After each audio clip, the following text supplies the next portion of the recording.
Those blue screen windows Video, are meant to reflect the color of our Chicago River. فيديو.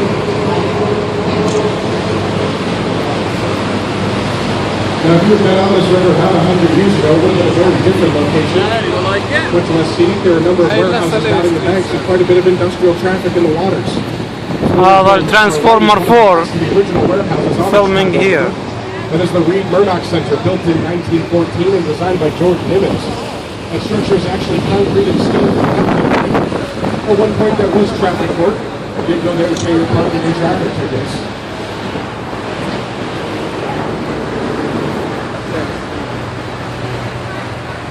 And the tall steel and glass building to our right, that is 300 North LaSalle, built in 2009 by Picard Chilton.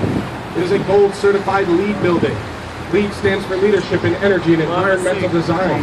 That building uses Chicago River water for its cooling system. حبايبي والله الشباب راح اشتغل Which eliminates gas emissions. The water that goes into that system comes back into the river cleaner than when it started. وزدان الجنوب.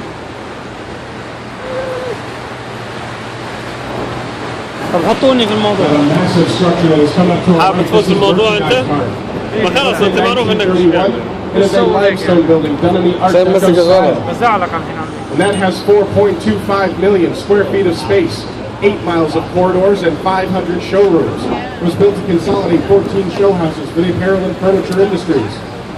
During the Great Depression, Merchandise Mart was sold for just the cost of its back taxes, $13 million, to the Kennedy family. But in 1998, they sold it for $575 million. So they ended up with a significant return on their investment.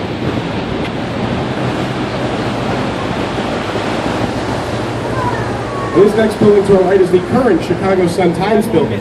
But it was constructed in 1977 to be extra storage for the apparel industry. And all of those windows on the structure, they were not originally there. هاي بقول لك That is because it's believed هذا apparel is best viewed under synthetic light.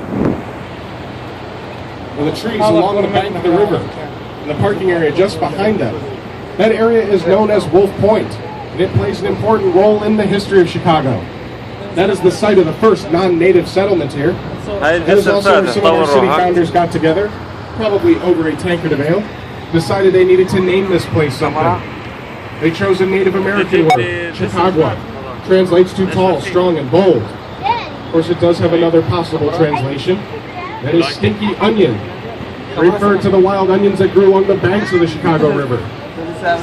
I'll let you guess which one of those translations we prefer here in Chicago. Over to our left, the building is the residences of River Bend. It's actually condominiums with townhomes along the base, and that building pays homage to the natural bend in the river. It's too narrow for them to put in a ramp leading up to their parking levels. So if you live there, they hand your keys over to a valet and they'll drive it into an elevator, which takes the car up to the parking garage. Directly to our عشان right, نخش سريع. construction is still alive and well in مشان Chicago. تخش This is طرماية. a new development called River Point that is scheduled to be completed على in راسي شباب. 2016. يعني راح اشتاق لكم يعني مروحين كمان اسبوع. يلا معلش نشوفكم ان شاء الله في عرسك ان شاء الله نشوف.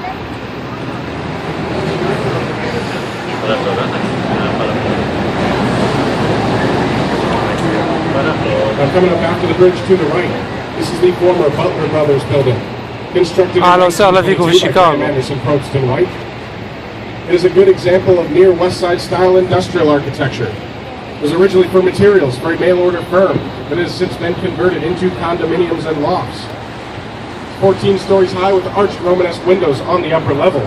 And while it's only 14 stories, it is a very large structure.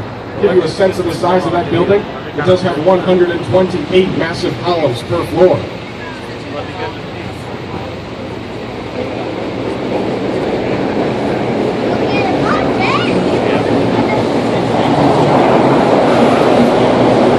The black and gray granite building on the right is 100 North Riverside Plaza, currently home to the Boeing Corporation. It is a 36-story tower with a smaller 13-story structure attached.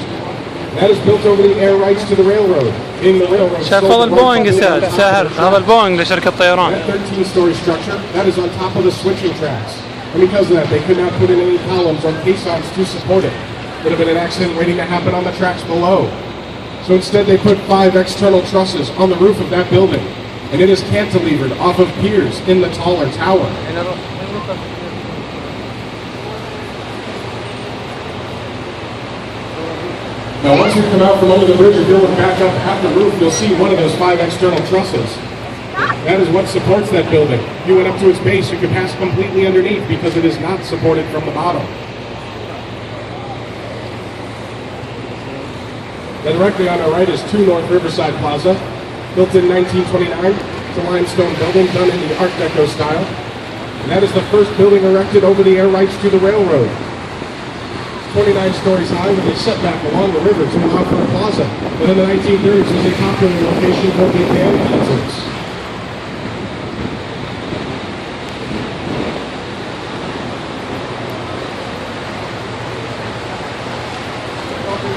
After the bridge, if you look behind 2 North Riverside Plaza, you'll see a building with a cascading curtain wall. Looks a little bit like a waterfall. That is Citicorp Center, designed by Murphy and Yan in the 1980s. It was originally intended for the Mercantile Exchange. When they saw the design, they thought it looked too much like an old-style cash register. They didn't like it. Citicorp moved in instead. They think that design is just fine. And this whole area to our right, this is known as Gateway Center. And at one point in time, this was Skid Row. It was sleazy hotels and flop houses, shady bars, vagrancy, and public drunkenness. It was a much less pleasant, more dangerous area of the city. It has since been heavily redeveloped. The first 2 buildings of that redevelopment were Gateways 1 and 2. Those are the black steel and glass buildings, the one we passed, the one coming up to our right. They are twin structures. And they look a little bit like 330 North Wabash, that building that was just after Trump Tower. That's because all of the architects for the firm of Skidmore, Owings & Merrill that designed them. They were students of Mies van der Rohe, so they all built to his international style. Now, if you look right under these buildings, you'll notice they're right on top of the train tracks. And diesel fumes from those trains are ventilated out of the top of the structures. Those are offices. They're so well soundproof, they're so well shockproof. If you're in one of them, you will not be able to tell you're sitting right on top of the railroad.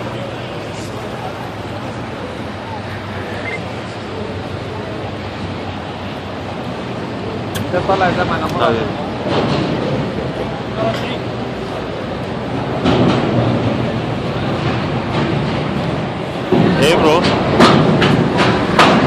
Coming up after the bridge to our right is Gateway 3, done by the same firm as Gateways 1 and 2, Skidmore, Owings & Merrill. But getting into the late 70s, people were getting tired of the same old black steel and glass of the international style. So they tried something a little bit different. That design is called Creamcast.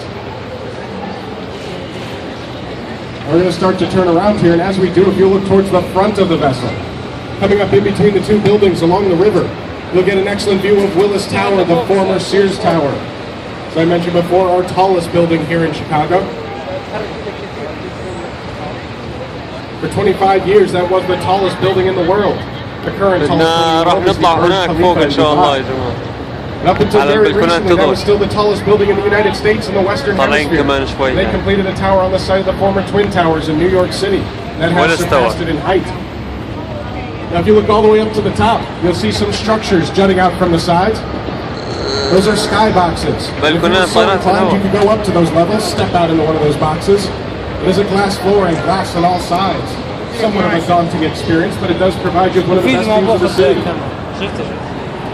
Now, Willis Tower has 104 elevators, and I mention them because somebody has climbed the exterior of that building.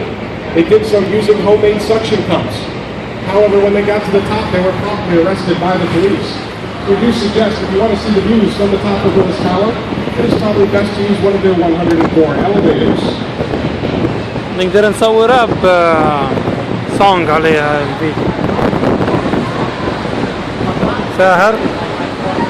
Two buildings known as the Hartford Plaza buildings. منور بالبولز يعني روز و نمبر 1 حالي. Built in 1971 and 1961. Building from 1961 with the setback windows. That design is actually to conserve energy. Without sunlight hitting directly on those windows, they didn't have to spend as much on cooling the building. They also saved money because they didn't need any scaffolding coming from the roof or the window washers. Instead, they could step out onto one of those landings, clean the windows, and then go right back inside. هاي بتجيبكم من هون. The large building going up to our right is the Mercantile Exchange. It was completed in 1987, designed by Howell and Johnson. It has two 40-story towers connected to a central 11-story structure. That central structure was at one point the trading floor. But if you look up to those two 40-story towers, you'll notice that they have an interesting design to their corners. That is called serrated. That allows you to put in 16 corner offices